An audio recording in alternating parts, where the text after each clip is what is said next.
Jormungand, son of Loki, humbly give you this gift of royal blood.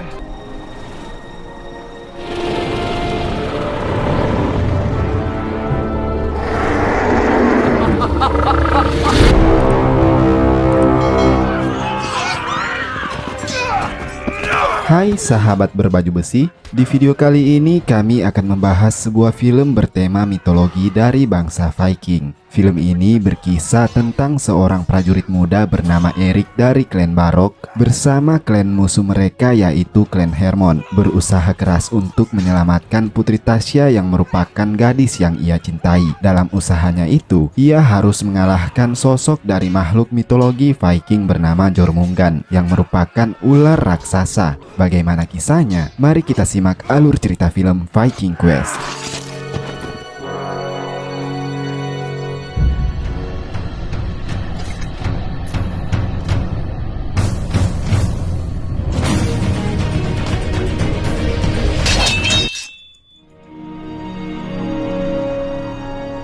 Pada abad ke-7 di Skandinavia, di Kastil Fulsang, diperlihatkan sang raja sedang mempersiapkan anak gadisnya untuk menjalani ritual pengorbanan kepada ular raksasa yang dikenal sebagai Midgard Serpent atau Jormungand. Ritual tersebut dilakukan 100 tahun sekali dan haruslah merupakan seorang putri kerajaan. Setelah semua telah siap, ritual pun dilakukan.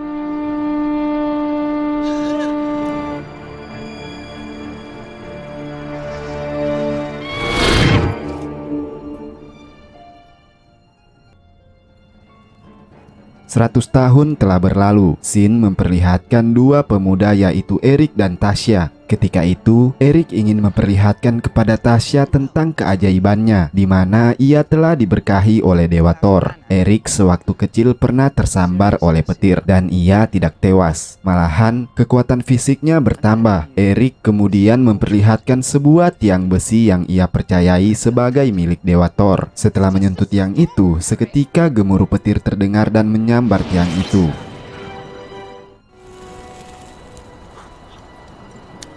Here, this is for you.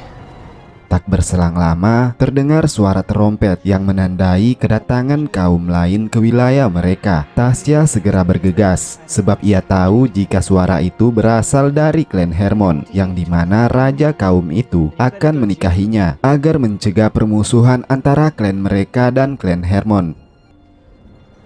Kemudian diperlihatkan ayah Tasya yang merupakan raja klan Barok yaitu Orn sedang menyambut kedatangan Raja Wulfen dari klan Hermon. Tidak lama berselang, Tasya pun tiba. Mereka akan segera melakukan pernikahan pada esok hari.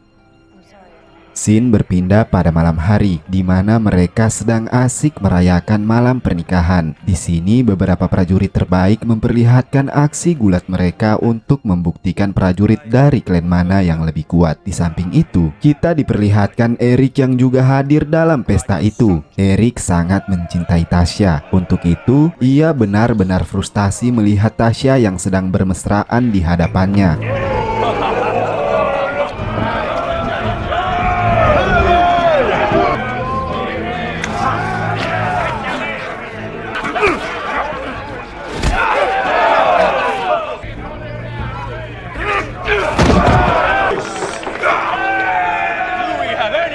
Setelah beberapa prajurit dari klan Barok dikalahkan oleh prajurit klan Hermon, Erik yang telah dalam kondisi mabuk itu lalu maju menentang prajurit Hermon. Erik yang bertubuh kecil itu berhasil mengalahkan prajurit tangguh klan Hermon.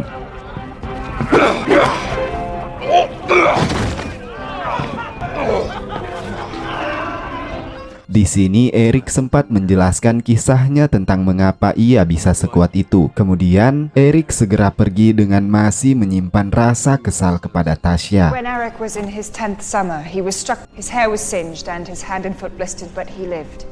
He reached down and touched him and spared his life.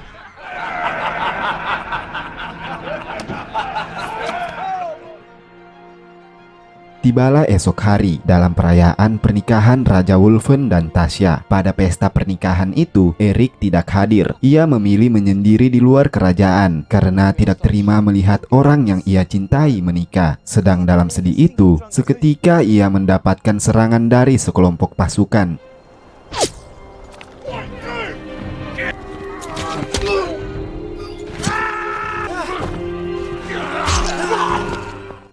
Setelah berhasil mengalahkan para pasukan itu, Erik mengetahui jika para pasukan itu berasal dari kerajaan lain. Segera ia menuju ke pesta pernikahan Tasya. Sementara di pesta pernikahan itu belum selesai akad, tiba-tiba mereka mendapat serangan dari pasukan yang sama dengan yang menyerang Erik di hutan. Pertempuran di tengah pesta pernikahan pun terjadi.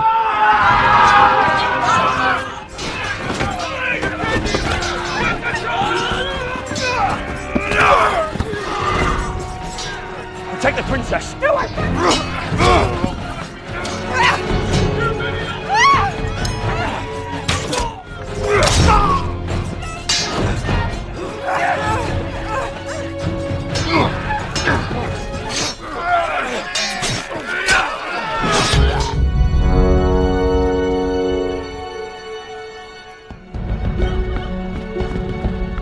Where is she?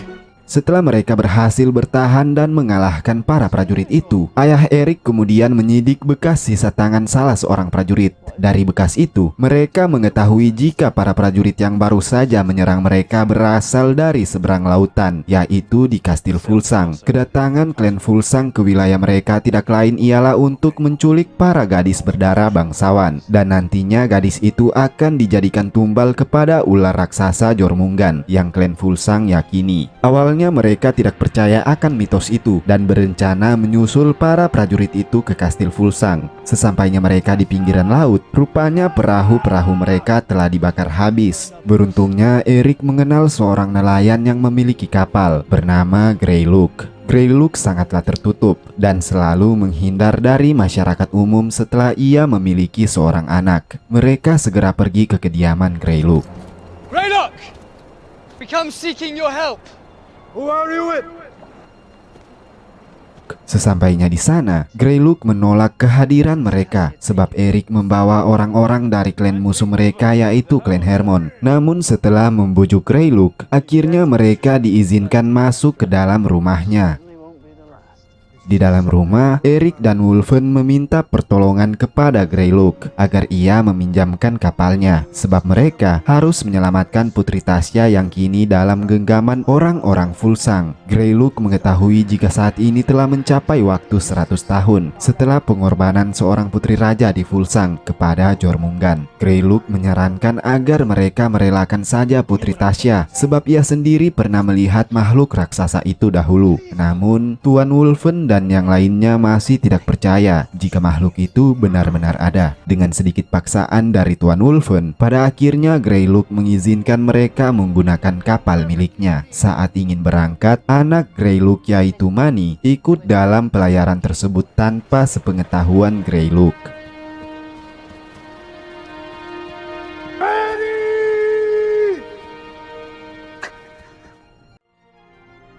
Di Kastil Fulsang, Tasya dihadapkan kepada raja. Raja memberitahu jika Putri Tasya bukanlah diculik untuk dijual atau dijadikan pelayan. Akan tetapi penculikan itu untuk menyelamatkan kehidupan umat manusia di muka bumi. Tasya kebingungan dengan ucapan raja. Kemudian ia melakukan pemberontakan.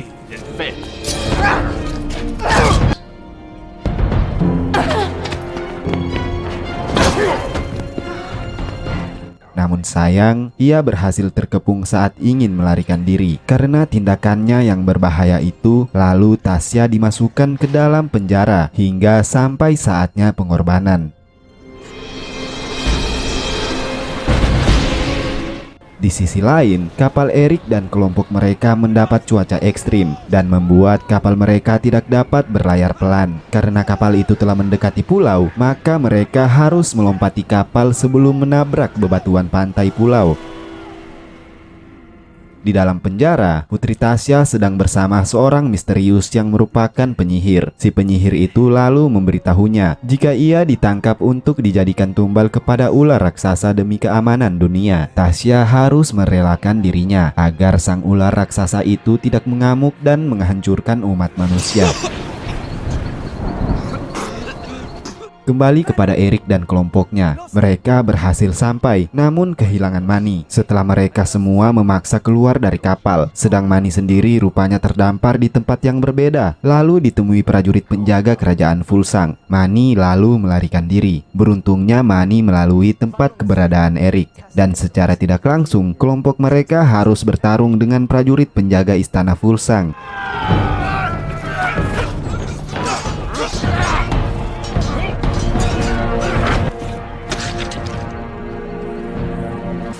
Seems we have a new friend. Setelah mereka berhasil mengalahkan prajurit Fulsang, mereka memilih beristirahat di tengah hutan. Sebab jika mereka terus melakukan perjalanan, tidak menutup kemungkinan mereka akan bertemu serigala-serigala penghuni hutan tersebut. Ketika itu, Erik dan Mani bertugas mencari kayu bakar. Mani?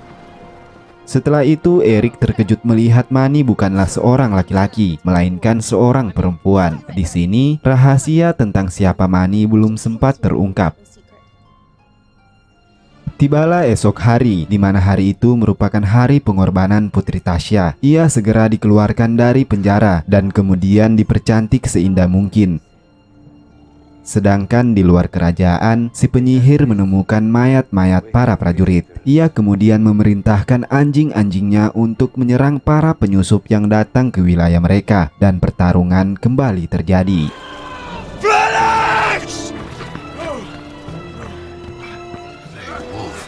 My blade will cut it down to size.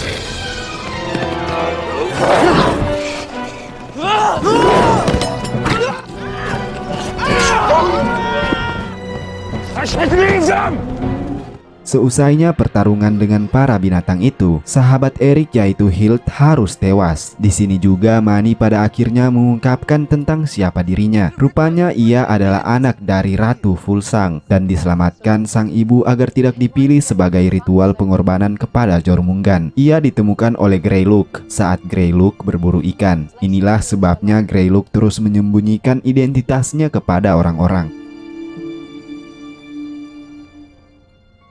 Waktu pengorbanan Putri Tasya telah tiba. Ia lalu digiring ke tempat penumbalan. Di saat Jormungand menampakkan diri dan ingin menghampiri Putri Tasya, seketika Tuan Wulfen dan yang lainnya datang menyelamatkan Tuan Putri. Kembali pertarungan sengit itu terjadi.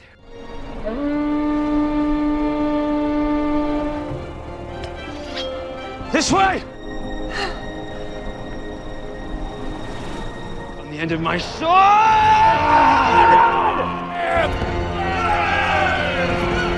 Tasya!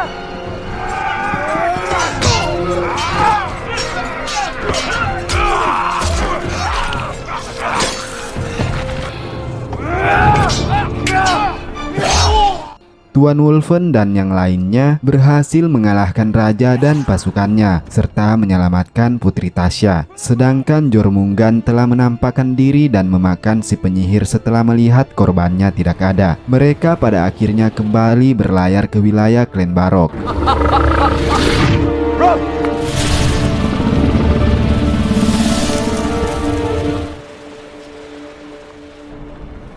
Setelah sampai di wilayah Barok, Tuan Wulfen menaubatkan dirinya sebagai raja baru klan Hermon dan klan Barok dan berjanji menjadikan kedua klan menjadi satu. Of two royal households. Tak berselang lama, Jormungand kembali menampakkan diri di lautan mereka. Setelah ritual pengorbanan 100 tahun tidak diperoleh Jormungand, maka ia akan memberontak kepada umat manusia. Erik dan Mani yang sempat melihat keberadaan Jormungand kembali ke tempat mereka dan memberitahu ayah mereka. Mereka kemudian mengungkapkan jika kedatangan Jormungand tidak lain untuk meminta tumbalnya, yang merupakan darah bangsawan yang tidak lain adalah Mani, keturunan asli kaum Fulsang. Di saat pembicaraan mereka sedang berlangsung, tak sengaja Raja Wulfen mendengar itu dan segera mengambil paksa Mani untuk dipersembahkan kepada Jormungand.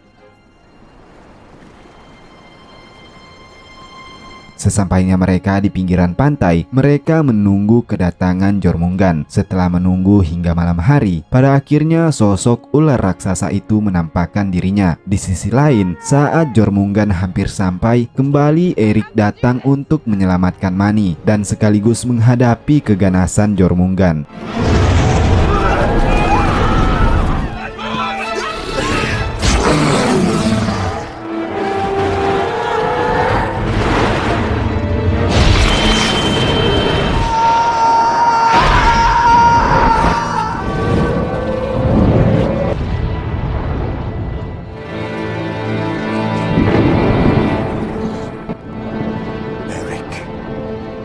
Pada akhirnya, Erik berhasil menyelamatkan Mani dan membunuh Jormungand dengan tongkat Thor miliknya. Di sini Raja Wulfen pun tewas. Pada akhir film, Erik kemudian menikah dengan Mani dan menjadi raja kerajaan Volsung. His lightning never touched him again.